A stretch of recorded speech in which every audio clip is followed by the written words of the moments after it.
Welcome everyone. We're so excited to start Jackson County's Tier 2 pilot here with the Care Portal in Jackson County. On behalf of Jackson County Children's Division, just like to thank you for your time and dedication to the children and families here in Jackson County that we work with every day. I'd just like to share a few things on how best to start our work doing some transportation and meeting needs for the children and families that we serve. Try to hit the high points on what to expect and any questions that you may have, general topics for transportation here today. So after you guys have completed your volunteer paperwork and we're processed everything through and you are a volunteer for Jackson County Children's Division and you see a request that you're interested in and you respond to meet that request, our specialists will then reach out to you and connect you with the ongoing case manager for that case. The case manager will let you know their contact information, their supervisor's contact information, and the information that you'll need to know case specific for the families that we work with.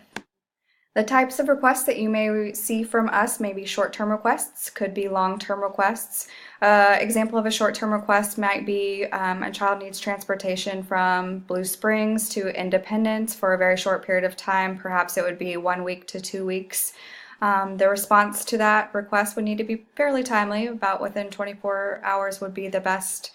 And after 2 weeks or 1 week, whenever you hear from the case manager, then that request will have been met. There are other requests that could be longer term. We're hoping for a commitment of about a year, where it could be picking up foster children from various placements throughout Jackson County and taking them to a central location to have a visit with either their siblings or their parents. If you are doing a parent-child visit or a sibling visit, transporting for either of those, then you could transport and then you could go and run errands. Depending about how long the visits are will depend about how much time that you may have, and you should know that based off of the request that's made.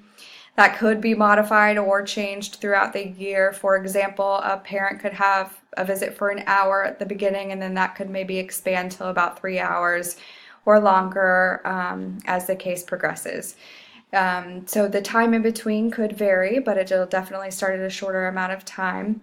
We wouldn't expect or need you to stay during the visit time, but it would just need you back for the transportation times. Most of our requests, whether it's short-term or long-term, would need transportation to and from. So if it's a school request, it would be in the morning and then probably again in the afternoon. Although there are times that we can have foster parents pick up or drop off, and that the time might work for them in the morning or in the afternoon. And that's the only times that we would maybe just need requests that would go one way. We do ask that you keep in communication with the ongoing caseworker about anything that you hear or see that's of any concern. Please contact the caseworker. You should have contact information for their supervisor as well, should you need anything more immediately. Many of our children here in Jackson County that we serve are of school age or are younger and need a car seat or proper restraints in vehicles. Just wanted to share the state of Missouri's law so that everybody was aware of when you did and didn't need a car seat. Infants are to be rear facing up to the age of 1. They are recommending sometimes that you go beyond the age of 1 and go to about 2 years old, so long as the child's not too long to still be rear facing. But by law, under the age of 1 or 20 pounds, they must be in a rear facing infant seat.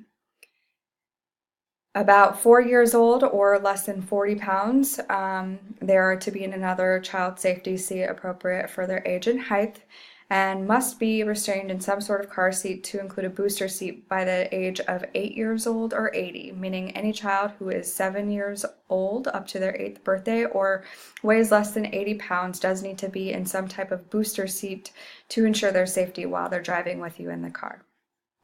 While we're starting Tier 2, we really hope that connections are made throughout the transportation and that you'd like to take it a step further in another direction as a mentor or perhaps in another capacity.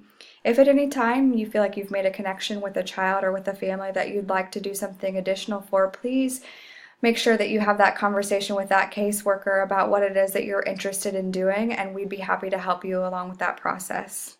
Thank you so much for everything that you guys are doing. We so appreciate your time and commitment to these children and families and look forward to our ongoing and growing partnership.